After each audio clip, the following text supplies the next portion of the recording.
Olá meninas, bom, esse vídeo eu vou fazer com as comprinhas de abril. Não comprei muito não, na verdade só comprei sapatos, né? E vou mostrar pra vocês. Ah, Penny? Fala alô? Fala meninas. Fala. Olá meninas. Fala. Não? Tomando beijo. Good.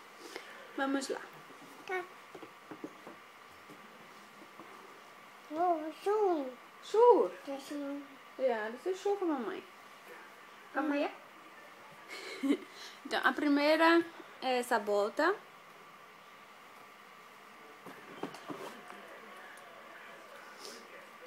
Bora aproximadamente. Toda cheia de brilhinhos pra noite.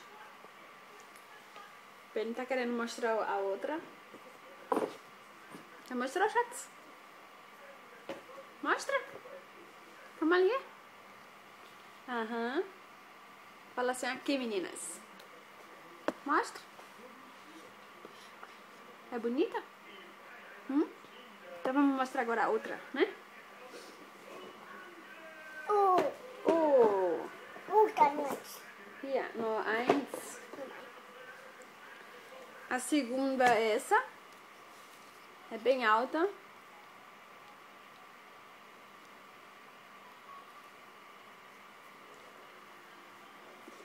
Ele também tá mostrando. É uma marca alemã.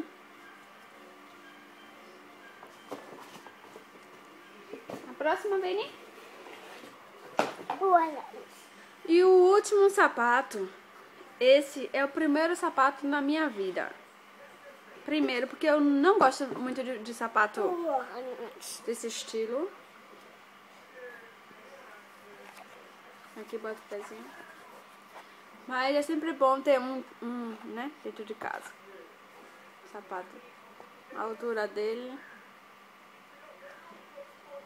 Aqui assim. Eu não gosto muito porque meu pé não combina com o sapato, com esse estilo de sapato. Mas ele é bem bonitinho.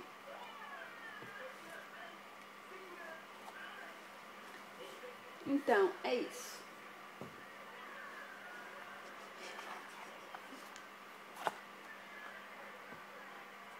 E meu bebê, was ist los? Hã? Mamãe, Schatz? Você dá um beijo na mamãe? Fala assim, mamãe. Fala mamãe. Mami. É. Ok. Então é isso, meninas. Eu vou ver se eu posto mais vídeos hoje, porque eu tô em dívidas. E é isso. Essas foram minhas comprinhas de abril até agora. E eu comprando mais, eu faço mais, ok? Então, um grande beijo pra vocês, meninas, e até mais. Tchau!